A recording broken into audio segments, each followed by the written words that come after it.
తెలంగాణ జాగృతి అధ్యక్షురాలు కవిత చేసిన ఆరోపణలపై బీఆర్ఎస్ నేత ఎమ్మెల్యే హరీష్ రావు స్పందించారు.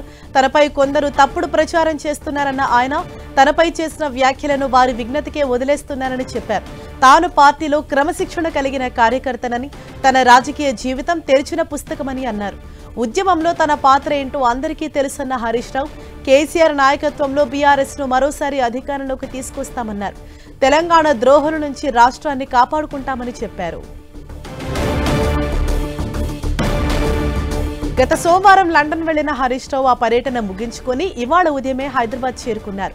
శంషాబాద్ విమానాశ్రయంలో మీడియాతో మాట్లాడిన ఆయన అనంతరం ఎర్రవెల్లిలోని బీఆర్ఎస్ అధినేత కేసీఆర్ ఫామ్ హౌస్ కు బయలుదేరినట్లు తెలుస్తోంది. అక్కడ కేసీఆర్ కేటీఆర్ తో సమావేశం కానున్న హరీష్ రావు కాళేశ్వరంపై సీబీఐ విచారణ, కవిత అంశాలపై చర్చ జరిగే అవకాశం ఉన్నట్లు తెలుస్తోంది. తెలంగాణ జాగృతి అధ్యక్షురాలు కవిత చేసిన ఆరోపణలపై హరీష్ రావు ఏ విధంగా స్పందిస్తారనేది పొలిటికల్ సర్కిల్లో ఆసక్తి నెలకొంది. ఈ క్రమంలోనే కవిత అంశంపై కీలక పరిణామం చోటు చేసుకునే అవకాశం ఉంది. కాళేశ్వరం అవినీతికి బీఆర్ఎస్ నేతలు హరీష్ రావు, జోగినపల్లి సంతోష్ రావు కారణమని ఆరోపణలు చేసిన కవితను పార్టీ నుంచి సస్పెండ్ చేయడం, ఆ తర్వాత తొలిసారి కేసీఆర్ తో హరీష్ రావు భేటీ అవుతుండటంతో తెలంగాణ రాజకీయాల్లో ఈ అంశం ఇప్పుడు హాట్ టాపిక్ గా మారింది. నా 25 ఏళ్ల రాజకీయ ప్రస్థానం తెలంగాణ ప్రజల ముందు ఒక తెరిచిన పుస్తకం లాంటిది. సరే, గత కొంతకాలంగా మా పార్టీ పైన, అదేవిధంగా నా పైన కొన్ని రాజకీయ పార్టీలు చేస్తున్నటువంటి వ్యాఖ్యలనే వారు కూడా చేయడం జరిగింది.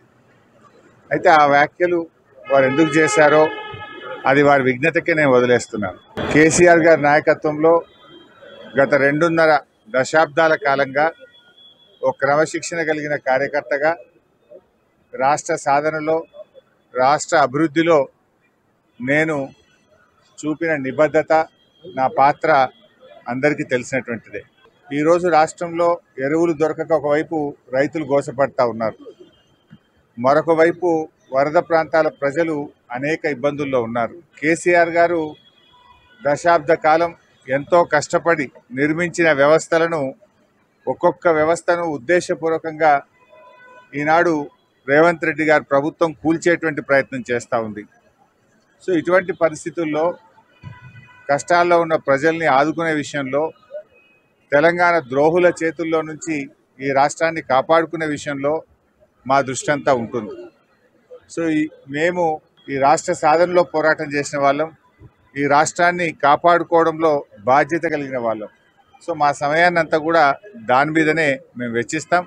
తప్పకుండా కేసీఆర్ గారి నాయకత్వంలో తిరిగి బీఆర్ఎస్ పార్టీని అధికారంలో తెచ్చుకొని ఈ ప్రజలు పడుతున్న కష్టాలను తొలగించడానికి అందరం కలిసికట్టుగా ముందుకు సాగుతాం.